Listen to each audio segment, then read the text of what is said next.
National association for the blind संचलित सुशीलकुमार शिंदे दिव्यांग दृष्टिबाधित निवासी औद्योगिक प्रशिक्षण केंद्र कर्णिक नगर सोलापूर येथे 77वा प्रजासत्ताक दिन अत्यंत उत्साहपूर्ण व देशभक्तिमय वातावरणात साजरा करण्यात आला. कार्यक्रमाच्या अध्यक्षस्थानी कार्यशाळेचे अधीक्षक रामचंद्र कुलकर्णी होते, तर चंद्रभागाबाई येलगुलवार प्रशालेचे माजी प्राचार्य व नवनियुक्त नगरसेवक नरसिंह आसादे सर हे कार्यक्रमाचे प्रमुख पाहुणे म्हणून उपस्थित होते. मान्यवरांच्या हस्ते प्रतिमा पूजन व ध्वजारोहण करण्यात आले. यावेळी रामकृष्ण परमहंस महाविद्यालय उस्मानाबाद येथील प्राध्यापक संजय शेंडगे सर, ॲडव्होकेट निदास सैफन, रियाज मुल्ला व आकांक्षा भंडारे यांची विशेष उपस्थिती लाभली. कार्यक्रमाचे प्रास्ताविक व पाहुण्यांचा परिचय रियाज मुल्ला सर यांनी प्रभावीपणे करून दिला. प्रजासत्ताक दिनाच्या निमित्ताने विद्यार्थी गुणानंद बिहाडे यांनी कर चले हम फिदा हे देशभक्तीपर गीत सादर करून उपस्थितांची मने जिंकली. तसेच दीपांजली केसकर, हर्षद पुणगे व प्रकाश काळे यांनी आपल्या मनोगतातून देशभक्तीची भावना व्यक्त केली. प्रमुख पाहुणे नरसिंह आसादे सर यांनी आपल्या भाषणात भारताच्या स्वातंत्र्य लढ्याचा इतिहास व प्रजासत्ताक दिनाचे राष्ट्रीय महत्त्व अधोरेखित केले. अध्यक्षीय भाषणात रामचंद्र कुलकर्णी यांनी भारत देश हा संविधान व लोकशाही मूल्यांचा पुरस्कार करणारा देश आहे हे विद्यार्थ्यांना सोप्या शब्दात समजावून सांगितले. कार्यक्रमाचे सूत्रसंचालन शिवकुमार पाटील सर यांनी केले, तर आभार प्रदर्शन आकांक्षा भंडारे मॅडम यांनी केले. या यशस्वी कार्यक्रमासाठी श्रीनिवास समदुर्ले, संजय कलाल, शुभम वांझरे, संदेश कांबळे व भागीरथी नाईकवाडे यांनी विशेष परिश्रम घेतले.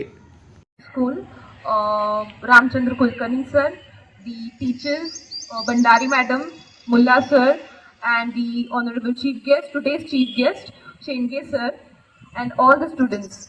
Firstly, it is immense pleasure to me to express my view on the occasion of the Republic Day. So we remember the makers of our Constitution and the honor of the values justice, liberty, equity, and fraternity. Let us pledge to be the responsible citizen and work together for the progress and build the unity. Happy Republic Day to everyone. Thank you. हम नहीं होने देंगे, आजादी की कभी शाम नहीं होने देंगे, शहीदों के कुर्बानियों को कभी बदनाम नहीं होने देंगे.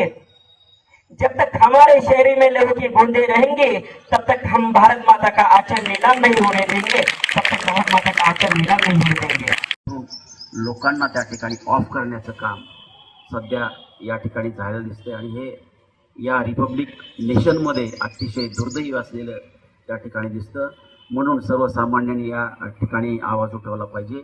आणि या देशामध्ये जे आपण त्या ठिकाणी पाहतोय की बरेच महापुरुष त्या ठिकाणी होऊन गेले आणि या देशाला त्या ठिकाणी इंग्रजाच्या जुलमी राजवटीतनं बाजूला काढून सर्वसामान्य लोकांच्या हातामध्ये सत्ता दिली आणि सर्वसामान्य लोकांना राजशाही त्या ठिकाणी भोगता यावी या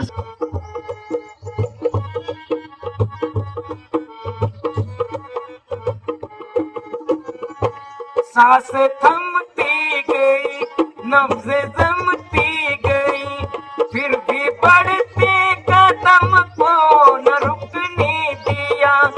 कट गए सर हमारे तो कुछ गम नहीं, सर हिमालय का हमने न झुकने दिया. मरते मरते रहा बात फन साथियों, अब तुम्हारे हवाले वतन साथियों. कर चले हम फिदा जानतन साथियों, अब तुम्हारे हवाले वतन साथियों.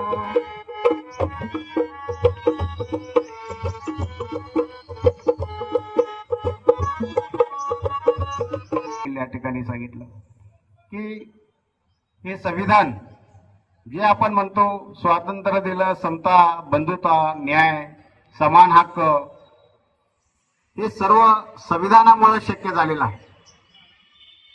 कारण हे संविधान आता हर्षद म्हणल्याप्रमाणे अखंड भारताचं खंडित भारत हे आपल्याला न्यायचं आहे. कारण डॉक्टर APJ अब्दुल कलाम यांचं स्वप्न आज आपल्याला पूर्ण करायचं आहे. आपण जे म्हणतो भारत माझा देश आहे, ही प्रतिज्ञा पुस्तकातच बंदिस्त आहे. मतांच्या गडबडात देशाची अखंडता शंकित आहे. काश्मीरच्या नंदनवनापासून मलयगिरीच्या चंदनवनापर्यंतचा हा देश माझा म्हणणाऱ्यांची संख्याच रुळावत गेली तर या देशाचे भाग्य बलवंतर कसे होईल? कारण माझं माझं म्हणावं तर या देशात काय आहे? पावलो पावलो खाली आडीएक साल आहे, जिकडे पाहावे तिकडे ना मर्दाचेच राज्य चालू आहे. पगडे काय पकडताय, कमरेतच घसरलाय. शेवटी दुमडून बांधण्यासाठी ध्वजस्तंभाचीच दोरी आहे. स्वातंत्र्य दिनी या राष्ट्रध्वजाला फडकायला देखील चोरी आहे. कारण हा भारत देश, असा हा भारत देश, अनेक जाती धर्माचे अनेक पंथाचे लोक आपल्या या देशामध्ये राहतात. अनेकांची बोलीभाषा, प्रत्येकांची बोलीभाषा बघा. असा हा भारत देश म्हणजे असा हा बलाढ्य देश आहे. संपूर्ण जगामध्ये आज कित्येक देश आज की या लोकशाही तंत्रातूनच, लोकशाही व्यवस्थेतूनच हा मी नुकताच निवडून आलेला आहे. खऱ्या अर्थाने डॉक्टर बाबासाहेब आंबेडकरांनी लिहिलेल्या घटनेच्या आधारे मी राखीव जागेवरनं निवडून आलो की त्यांनी लिहिलेली घटना ही आपल्या देशामध्ये आज देखील अबाधित आहे. परंतु बदलत्या काळामध्ये विचारसरणी बदलत चाललेलं आहे. घटना बदलण्याची, संविधान बदलण्याची भाषा होत आहे. आपण सगळ्या नागरिकांनी जागरूक राहायला पाहिजे. संविधानाच्या संवर्धनासाठी पुढे सरसावलं पाहिजे. डॉक्टर बाबासाहेब आंबेडकर यांनी खूप प्रयत्नातून, खूप कष्टातून लिहिलेली ही घटना आहे. जगातल्या सगळ्या घटनांचा अभ्यास करून त्यांनी ही घटना आपल्या देशासाठी दिलेली आहे. त्यांचा परिश्रम, त्यांचे विचार हे वाया न जाता आपल्याला ही घटना अबाधित ठेवायची आहे आणि देशामध्ये लोकशाही देखील अबाधित ठेवायचं आहे. खऱ्या अर्थाने लोकशाही अबाधित ठेवणं हेच आपलं कर्तव्य आहे. आणि देश स्वातंत्र्य मिळवण्यासाठी ज्या ज्या ज्ञात अज्ञात आपल्याला सगळ्यांना नेते मंडळी इतिहासाचे रंगरूप है आले या नगरा, इतिहासाचे रंगरूप है आले या नगरा. स्वागतम सुस्वागतम हा मानाचा मुजरा, स्वागतम सुस्वागतम हा मानाचा मुजरा. इतिहासाचे रंगरूप है आले या नगरा, इतिहासाचे रंगरूप है आले या नगरा. स्वागतम सुस्वागतम हा मानाचा मुजरा, स्वागतम सुस्वागतम हा मानाचा मुजरा.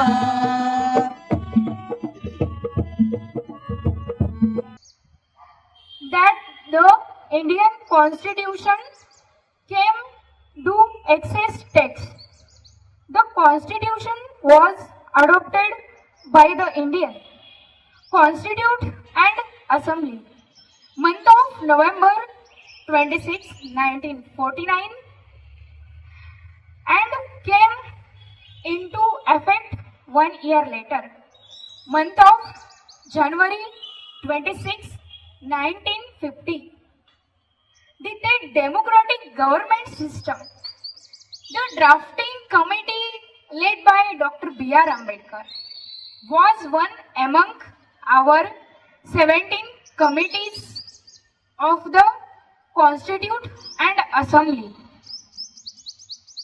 The Constitution of India is used document that lays down procedures, powers, duties, fundamental rights and आपल्याला जपता आला पाहिजे.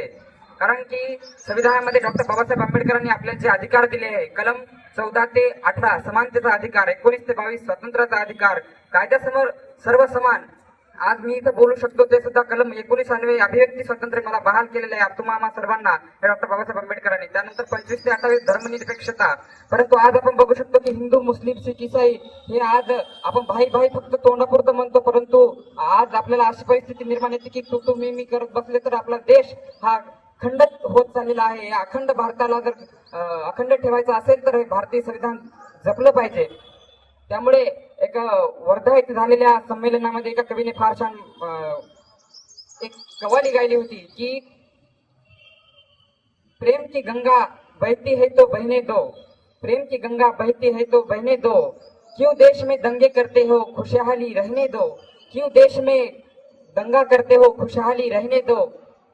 धर्म पर मत बांटो हमको, धर्म पर मत बांटो हमको, लेकिन हर घर हर छत पर एक तिरंगा रहने दो। हर घर हर छत पर एक तिरंगा रहने दो। आज आपल्याला या प्रजासत्ताक दिनानिमित्त एवढंच सांगू इच्छितो की आपण सर्वांनी हा प्रण केला पाहिजे की आजपासून आपण या शासनकर्ते जमाताला आपण म्हणजे आपला जो मताचा अधिकार दिलेला आहे त्याचं महत्व आपण समजून घेतलं पाहिजे. कारण की ज्या वेळेस एक आपल्या डॉक्टर बाबासाहेब आंबेडकरांनी मताचा अधिकार सर्वसामान्यांना दिला, पूर्वी आपल्याला सर्वांना नव्हता, परंतु त्यांनी जेव्हा दिला तेव्हा एक मी नाव घेत नाही त्या नेत्याचं, परंतु तो नेता डॉक्टर और लोकमान्य तिलक जिसे कई महावीरों ने हमारे देश को प्रभावित किया, हमारे युवाओं के अंदर जोश जुनून भर दिया, ऐसे महान वीरों को मेरा कोटि कोटि प्रणाम, जिनके वजह से आज देश सुरक्षित है। वैसे वीर जो जवान है जो आज भी हमारे देश के लिए लड़ते हैं, अपनी जान न्यौछावर कर देते हैं, ऐसे महान वीरों को भी मेरा कोटि कोटि प्रणाम। डॉक्टर बाबा साहब आम्बेडकर जिन्होंने संविधान का निर्माण किया, जिनकी वजह से समानताएं आई, उन्हें भी मेरा कोटि कोटि प्रणाम करता हूँ और मेरा भाषण शुरुआत करता हूँ। तो आज 77 साल हुए प्रजासत्ताक दिन को, जब 26 नवंबर सन 1949 को हमारा संविधान बनकर तैयार हुआ था। लेकिन जब संविधान बनने की बात के पहले से एक थोड़ी सी कहानी है, वो मैं बताता हूँ। जब डॉक्टर बाबा साहेब आम्बेडकर